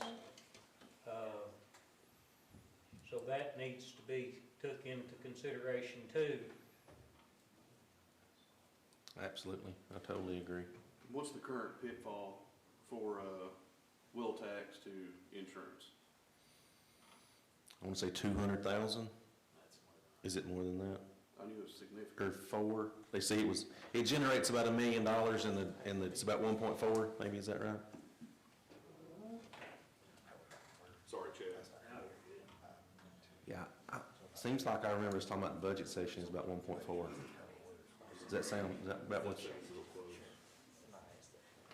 I just for discussions like this, like it's totally valuable and important to talk about what we could do and what we can do and the options we have. we have a lot of pitfalls currently that has been in place for a long time. So instead of there be a grand shift in a whole bunch of things, this could be utilized as a filler to get us more current. And I'm not saying that that's the only suggestion, I'm just saying like just how my brain works. That we could look at pitfalls with wheel tax to insurance. We could look at raises, because that is an every year objective. You know, it's not a problem or an issue, it's something that we look at every year and should be looked at every year. We just had a discussion about roads and how far behind we are with roads. Yeah. There's a lot of money that needs to be coordinated for that. Ideally, I would like to see a large my personal opinion, I'd like to see a large portion going to property tax reduction. But we also have deficits in the highway department. We see what the highway superintendent's been doing. He's the most active one that we've ever had, or that we've had in a long time, I guess I should say. If we can properly fund him, what else can he do to accomplish for the citizens? There's always discussion for, I feel like fire services needs to be addressed, and the ongoing issue with animal shelter, but you start deviating out a little here, a little there, a little here, a little there, and it's all gone. We have deficits that need to be covered, I agree with that too, but if we don't come up with a solution of how we think that we are or are not going to allocate, or what we're going to give back, if we don't give back some of the property taxes, it's never going to pass, in my opinion. I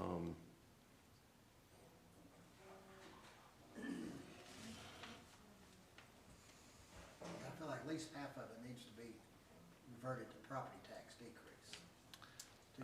Absolutely, yeah. I'm with you, people aren't gonna vote for this if they don't know something good's gonna come from it.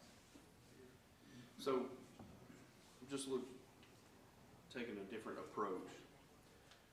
What if we woke up next school year and had 300 students go homeschool? And the federal government said, hey, we're chopping funding this. Well, and let's say we've reduced property tax and we've done all this stuff. Chad, what does that look like to the county if we wake up and have the head count just drop, 7% to 10%? Well, head count's what it's all about now. It's about what each student generates. That was the new TISA formula. Right. And that funding, and you probably see it in the reports every month, it's lower this year. The amount that we receive in TISA funding from the state's lower than it was last year, because it's all based on those students. And so that can have an effect for sure. But you also have costs that go down. Sure. But the way that the TISA is set up is, if we had one school, but you don't have one school, you have 7 schools, and you still have to meet the ratios at each of those schools and stuff like that. So it's kind of, in a perfect idea, you'd be able to just add positions, Sure. but that's not necessarily the way that it plays out. That's I appreciate that. Just a broad statement question, because attendance drops, then we can sit here and say we do all the stuff, but if we wake up and the school system needs $700,000 because of homeschool, where are we gonna get it? Well, and I get what you're saying. Just figuring it out. We can if and buts all day long about all of this stuff. If the school system, to a point, is out of our control, if they come to us with an ask, then we would have to address the ask at that point. And where would it come from? It would have to come from property taxes. But if we create too much of a buffer, I mean, there's such a large distrust amongst the constituency with us and how we allocate funds, or the lack of, and how we spend money. A savings account that large on something, I agree is a good idea for the county, but it'll never pass the constituents will never go for it. There's too much distrust with it. I don't know what we're going through to earn their trust, but there's a lot of that. Mr. Chairman, can I say something? Yes, sir. I understand I agree with what you're saying, because Sure. when you start having, what did you say, 300 students? I It- had to know it was. Any number, yes. Hypothetical, but the point is that they won't all come out of one classroom. Correct. You know, there'll be 2 or 3 here, 2 or 3 there, so you still end up having to have the same amount of teachers, so your expenses, maybe some food expense, some water expense, you still have that, it's pretty much the same cost for your school system. The thing about this sales tax, if the citizens vote to pass that, that is a constant revenue, that's what it's gonna be. There's nothing we can lower, which I would wanna do, would be lower the sales tax at least half of that, or, I mean, the property tax at least half of that. But when we start hitting those hurdles, start hitting them bumps, you can go back and get that. Sure. Give the citizens a break for as long as you can until the time that you do need it. Sales tax is what it is. After we go there, there's nothing else to do. Sure. Property tax, if we lower it, it may run good for 3 years, 5 years. And then that point. And I see that side too, Yeah. please know. I'm just, ideas and thoughts. Yeah, well, that's what we're here for. Yeah. So while we were going through all that budget stuff this last year in 2025, everyone was talking about a penny equal what to the average citizen? $12, $18? I think 17, but 17? I think maybe about everything. So we stood, fought, griped, moaned, did all kinds of crazy stuff for a long time. So 5 cents, which is great, would be a good appeal to the public. I have no issues with that at all personally. I think looking at the property tax match for those citizens that truly need the benefit would be more applicable than reducing 5 cents. Because if it's 5 cents, you're $54, $55 per citizen. Bless you. So Bless you. I'm not saying we do that, I'm just saying maybe it would be best place of money to look at that match for age and income limitations to assist those underserved citizens. That's a work session for next month too, that's I know also it is. that we're discussing. I know it is, but I'm just trying to, That's what we're here for tonight. right, Yeah. devil's advocate slash, I want to look at different perspectives.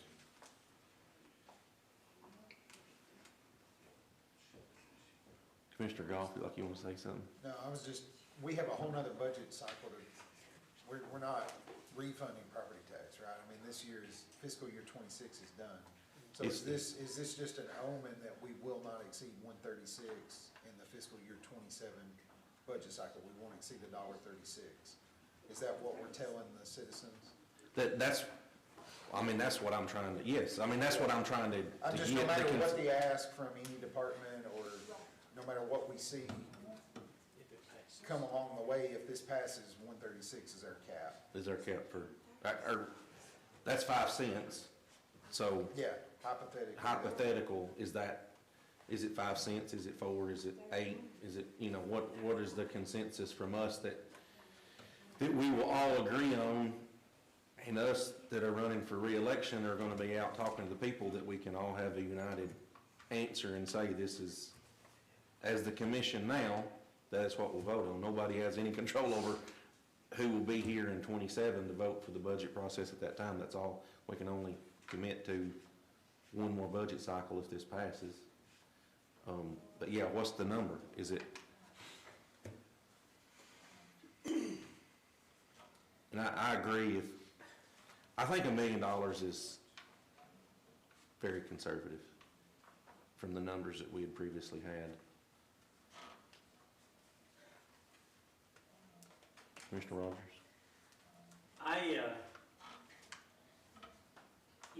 you you hit on it before on the distrust.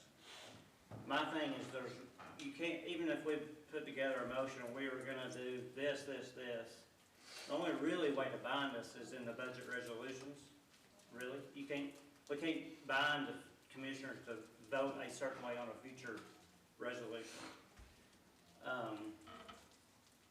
I just think that that's tricky. I do not argue that fact. But we're on live feed in front of everybody. So, and not everybody's running for reelection. There's very few of us that are running for reelection. So I guess that nothing's guaranteed, but an honest conversation with how we feel, I think goes a long ways.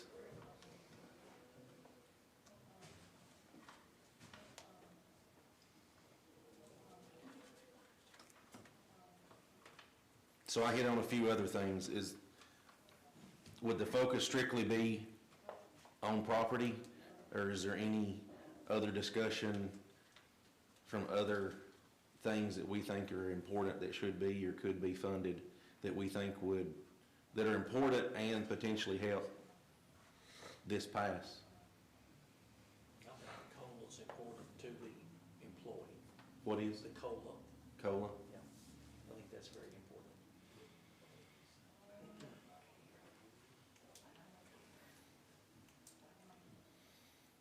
That's a very big fund. How many dollars It's a very is big that? fund.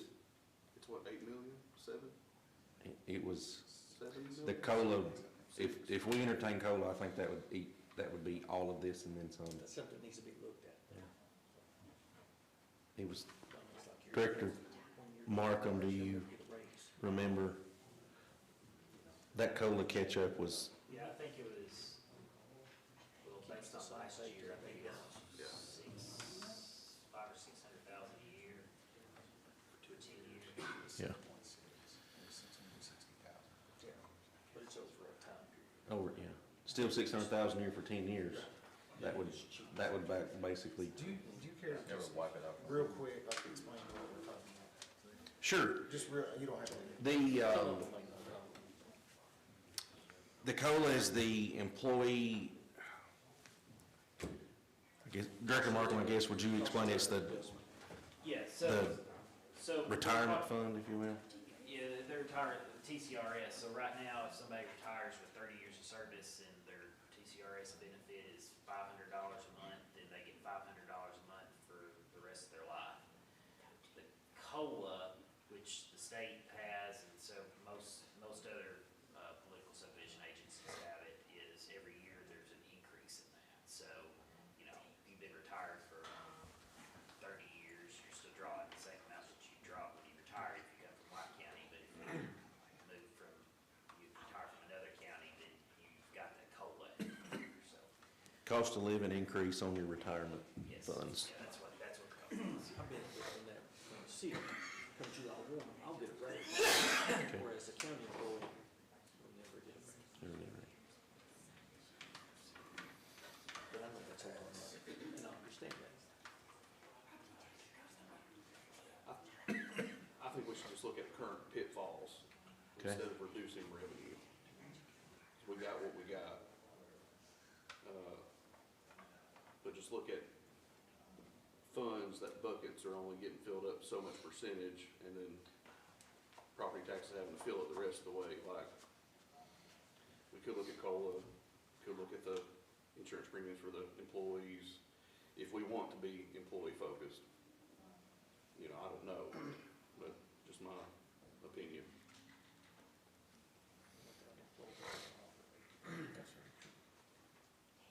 I mentioned fire services.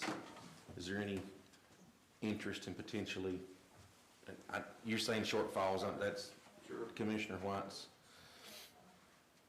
explanation. Is there anybody else think that emergency service funding, capital projects, big ticket capital projects for fire services is important to me? I feel like we need to start replacing some fire trucks and some fire equipment.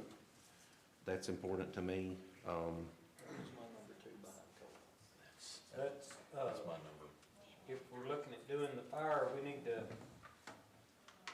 need to be in the fire business or out of the fire business, one of the two. Like, I mean, if we're getting trucks and stuff bought and, you know, we're already having to fix trucks that's not ours. I mean, I'm not saying that that's not the thing to do, but, you know, we've had money go astray in these fire departments that, over the years, that, it's double-edged sword, is what I'm trying to say. It's like, you know, I don't know, that's, you know, I'm all for it, we need fire protection, but we also need to have control over where the money's going and how it's spent. I agree with that. And needs to be, there needs to be somebody in charge with a plan of this truck, this truck, this truck, that, I mean, it don't just need to be, you know, hey, you know, we need this to fix this truck, or, we need this for, turnouts, or, you know, there needs to be a set plan for it if we're gonna go down that road. I agree. Commissioner Brenton, any thoughts? No, not no good. Well, well, I would appreciate your input. Just throw out the bad ones here. That, what y'all just brought up right here, somebody in charge of it, I disagree with that. Somebody in charge of, You know, maintaining all the trucks and this and that. I don't know where that road's going down. Well, if it's gonna be a county truck, and they're gonna expect us to fix it whenever it tears up, there needs to be some accountability. I agree. Is where I'm going with this. I mean, you know, the way it's set up now, for the most part, each fire department owns their trucks and equipment and all that. But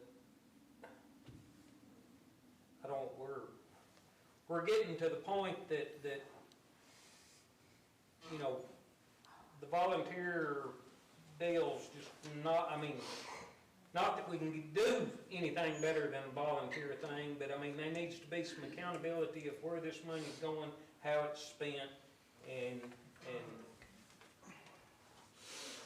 you just, we can't just put it out there and depend on each department to spend it. I agree 100%.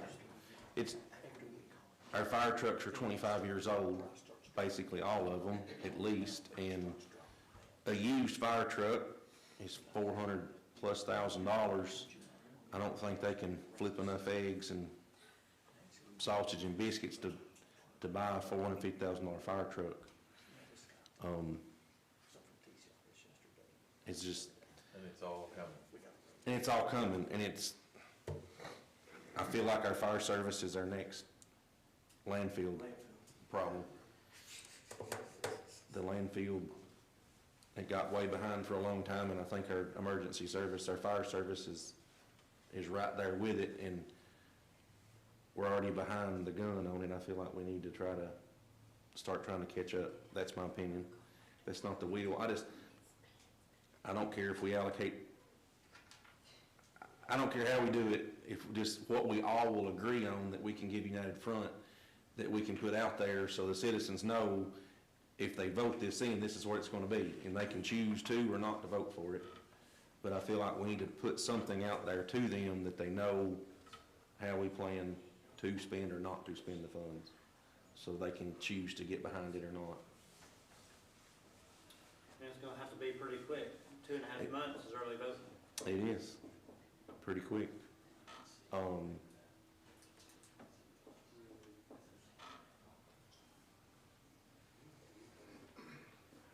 think fire, roads, and animal shelter and property tax reduction, I think those are the 4 roads we could probably go down together. Okay, I agree with that. Fire, roads, animal shelter, and property. How you wanna, how those are ordered among us, that may be. That's gonna differ somewhat. And we're getting pretty close to budget cycle anyway. We are. I agree with Dakota, though. I would love to see what comes out of the next work session, if we're gonna look at a match for the state assistance. I think that ties into the It ties into this. conversation here too. Well,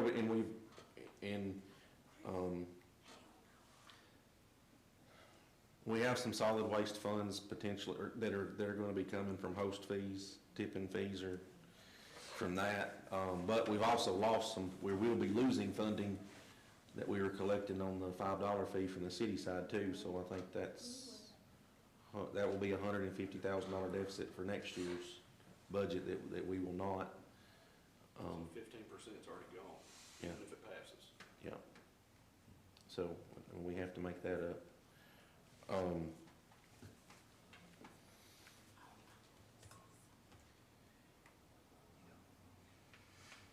Commissioner McCormick, any thoughts? Well, we've got a good outline. We definitely know at least half of it needs to go to property tax. But you can't, we don't know the exact amount, so we're gonna have to just do percentages, maybe, what will what, you know, Yeah. certain things too, like fire departments. So I'll go along with what you said and what you said, Commissioner Goff. If we come to a consensus of property tax pennies, if we say that's 5 or we say that's 6, if we all can come to consensus on that, and then we back in next month when we see if something comes out of helping, then that would pull off of the pennies. If that's $100,000, then that would back it from 5 to 4 or 6 to 5, or is that? What was the, I'm sorry, No, go ahead. what was the budget for the deficit for the current fiscal year budget that we're working in right now? Three or 400. 3. In hindsight, you know how we count pennies previously, there's 3. And then 1.5 for the city not collecting, so there's 4.5 of the 10. If we're going down the road, Sure. looking at that, So, 353, 227. so 3.5 How plus important- 1.5 is 5. How important is passing a balanced budget again this year? I mean, it was important to some people last year. So, I mean, and with that said, and we passed the deficit budget, And we always, we always play on that. yes, So that goes along with my budget question for Director Markham. When I like to do our profit and loss revenues to see in March where we fall versus where we projected versus where we're at, what the new projection is now that we're this deep into the cycle. And not to put you on the spot, Director Markham, any thoughts on where we're trending for that? I mean, we're about on track. I don't see it being About on track as to maintain our the, budget with what we had projected. I don't see it being, necessarily positive or negative one way or the other. so what we passed a deficit budget of 350, but you're saying that we're basically potentially gonna cover that. It's just gonna be a break even on what we budgeted? Yeah, maybe, or we may be a little bit under, so. A lot closer than the 350 and budgeted. Yeah, because we've had, we added some of those positions and some of those haven't been filled yet or not that they've not been filled, We budgeted for positions that not, we were 2 months into the fiscal year before we had a budget anyway, so, we had a little bit yeah. there that was covered, so. So we basically are gonna cover that 350 deficit, so we could, if we kept everything the same, we would potentially have a balanced budget this year. minus 1.5 for the city's collection 1.5 pennies, of yeah. the $5 fee, so there's 8.5. Even if it was a dollar for dollar even, I just don't want us to get too lost in the sauce. Oh, absolutely. That things have changed, They have. even though. Then we're also anticipating 500,000 to 700,000 in potential revenue from the solid waste as well. If we're gonna hash out all of the ifs and buts, that's another one that we. But to say that, if we're down to 8.5 pennies, My fear is we're just not gonna be able to do anything very impactful. I mean, the totality of the animal shelter the animal shelter budget's only $180,000. So you don't have to move the needle very much on a percentage scale to see an impact there. But roads, it costs $140,000 to pave a mile of road. Asphalt's $114 a ton. We've got 827 miles of county road in White County. I mean, we could give him every bit of this money and he couldn't do much with it. I agree, but And if we divide it into these 4 separate quadrants, there's not gonna be a lot of money.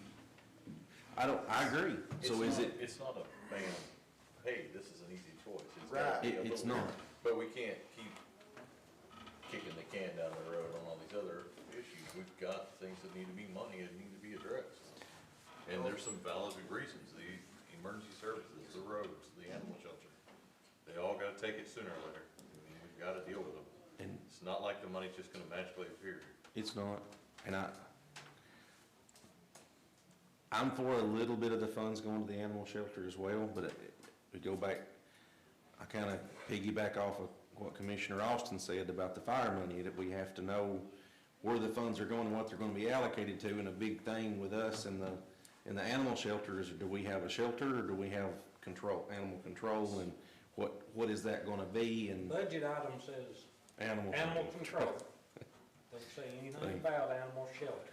So, we flirted and skated around an answer to what we're gonna do with that for a very long time that I think needs to be addressed as well, but we can't solve everything tonight. But I'll go back to, are those 4 things important to us? All of us, that we will agree on it, or are we gonna have to consolidate that down to 1 or 2 things? Or do we wanna make one impactful thing and say this is property tax, or are the other things important enough to us that we feel like we need to allocate a little bit of funds? I mean, we can see what the highway superintendent done with what little extra money we give him this year. That little bit made a big difference to him and his department, huge. I don't think the county children are very happy with him right now, but. I will say one thing, we're trying to refill our salt bin right now, and it holds, around 350 tons. I was told today, after we put 82 tons in it, after that, we're dipping into next year's salt budget just to replenish that. So what that means is we have one more snow event like we've had the last 10 days, we'll run out of salt on about day 4. And that's gonna put us in a bad spot. So, I know we're talking about, we got all kinds of needs and wants and everything, but for me, keeping the roads open and clean for our ambulances, fire trucks, and our deputies to get up and down the road, I think our snow removal and our salt should be top priority. I'd like to have a penny dedicated just to our winter storm removal, and if I don't use it, I can upgrade my trucks. I mean, we're talking about some important stuff. So we're already dipping into next year's salt budget, which if we're chasing, we're chasing a carrot forever, then, so I'd like to nip that into the budget if possible. When you say 4 things, I think there's 5 or 6, maybe we'll give you the 7. I'll one more, or make it 7 or 8. We also cleaned out our debt service fund. last budget You know, if you cycle. keep dicing it up, it's not gonna be me. He's not, I don't disagree with that, It's so gonna be just like another budget. it would be. Yeah, so you either gotta make a big stab that they're gonna do it, or I'm not arguing that one bit. they're not. That's what I'm trying to, I think that's the focus I'm trying to get from the commissioners is what, I mean, We like, need to at least just say, let's 70% knock the, property tax down, and the rest we'll just divvy it out where it needs to go. That'd be a fair, more than saying this little bit here, this little bit there, that ain't gonna mean nothing. at all. So, I think that's our only hope of getting this passed. So your suggestion is for us to agree upon a large portion to be allocated to property taxes, the other portion to be left as these are potential things but not unknown that we're not going to commit to for unknown reasons. But, you know, everything we spend on is necessity.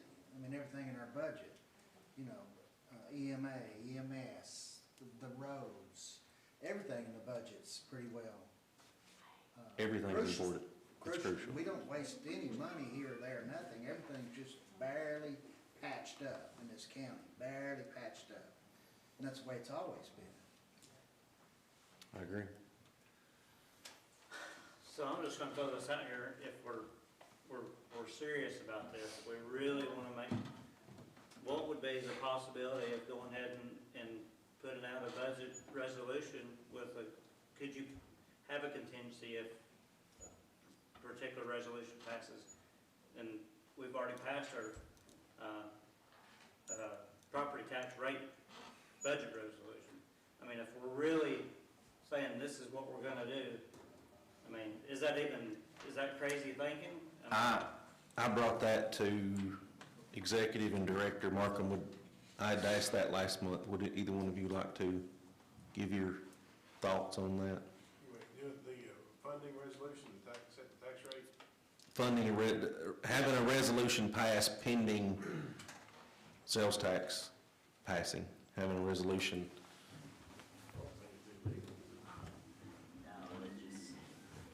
I mean, it's not good for budget, I mean, because you're not all the way through the cycle and know kind of exactly where we're gonna fall, but, I mean. Well, going back to Commissioner White's comments about pitfalls and stuff, there have been large decreases in the federal budget. A lot of our funding comes through that. We don't know for sure exactly what we're gonna have to step up, and it costs what it costs to run the government, where that money comes from us, comes from the state, it comes from the feds. And we just don't really know what all that looks like right now. But that's the point you're trying to make. That's my point, and that's also my point of saying, we're gonna do this right here and everyone agrees with it, then we get in the budget cycle and something blows up on us, you know what I mean? And so that's just my point, because we can do anything in this meeting, we can't bind how any one of us is gonna vote on the budget resolutions. And that's the only way that reduces property tax rate. I mean, that's the only way to do it. Regardless what we vote, we can't bind ourselves to vote on the budget resolutions a certain way. And so that's the tricky part for me. I understand. You can't bind yourself unless you bind yourself. Yeah. So the question is, if the budget committee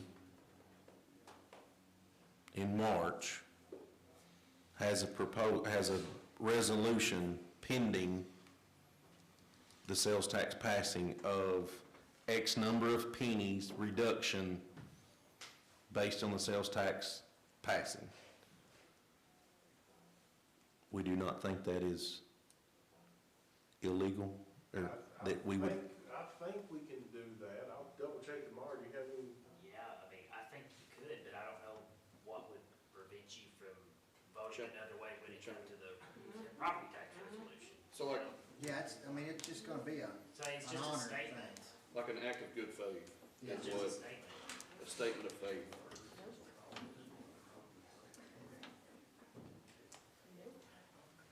It would take 10 to change it. Well, that's true. Still, It would take 10, yeah, it would take 10 to change it. Commend it. Yeah. We don't have 10 show up every month, so I don't know that we can get that to happen. Can I get a hey, man? That's right. We can raise it 20 cents and Or guarantee they you. go, they walk out. They gotta look out, that's right. So, it only takes 8 to pass it. So it takes 8 of us to pass that and 10 to vote it down Or amend it, yeah. or amend it. tend to You'd have change to it. go to a full vote It would have to go to, yeah. it- after, so So, they could vote it down after.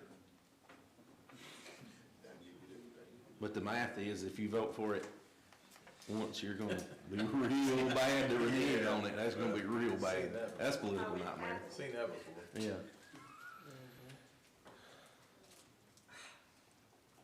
It's one of those things I've just been kind of thinking about in the back, I mean, something that's probably not been done before, but, for sure, that I know of.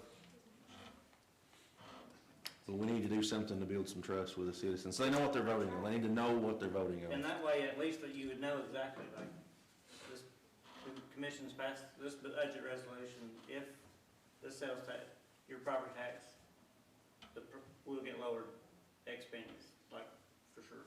Yeah.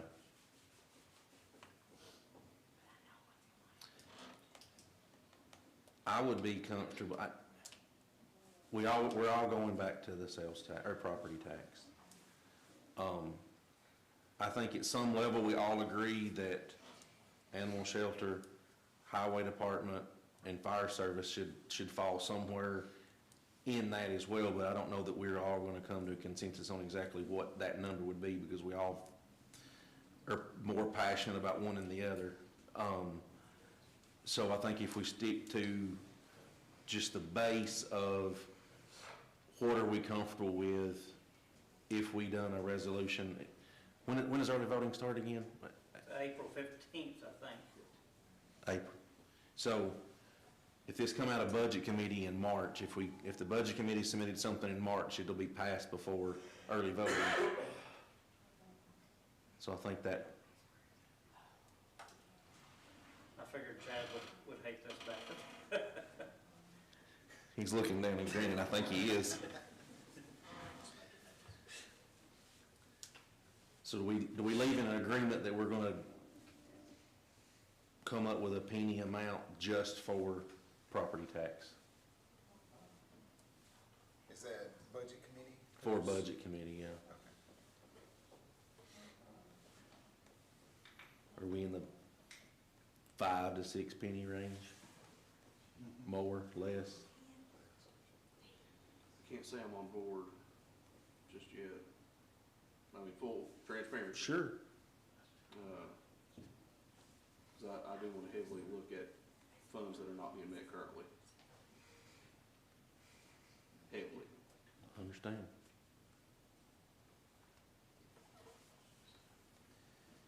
Any of those bad thoughts, Commissioner Brewington?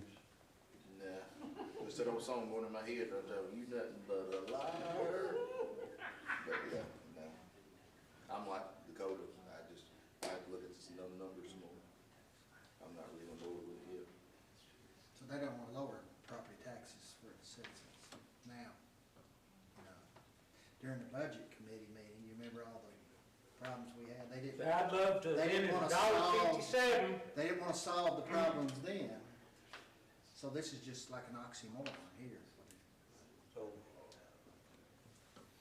It's the same thing as well, vice versa. It's, on each side of it, but I think really looking at those pitfalls will give us a better outlook. I mean, because there's been some really, really good theories and thoughts discussed. Of course, what ifs, without a doubt. We do know there's gonna be some shortcomings coming. for sure. Already, 100%. But we do have to look at debt service, employee raises, insurance, COLA, completely valid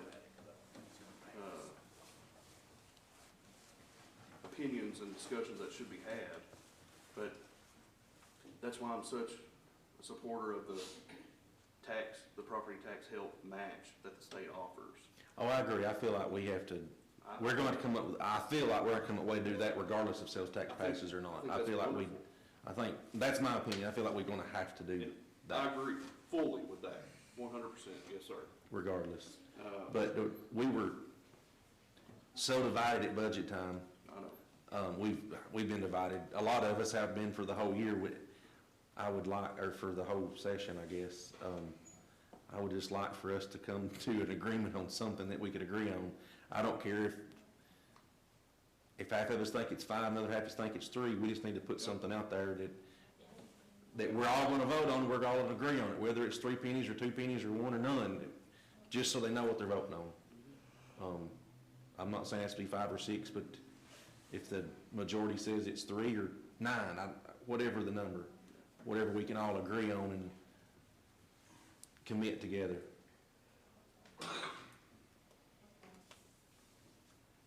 So I guess, any other discussion? I think we dive in deep at budget committee meeting, look at some of those numbers. At this meeting, so No, we've got a lot to think about. we do. Yeah, If anything, it's been a really good discussion of options, opinions, and potentials. yes, I agree. tonight. And I respect this and everyone that spoke a lot. I do too. And I appreciate you everybody staying. It's Laney's birthday. Happy birthday.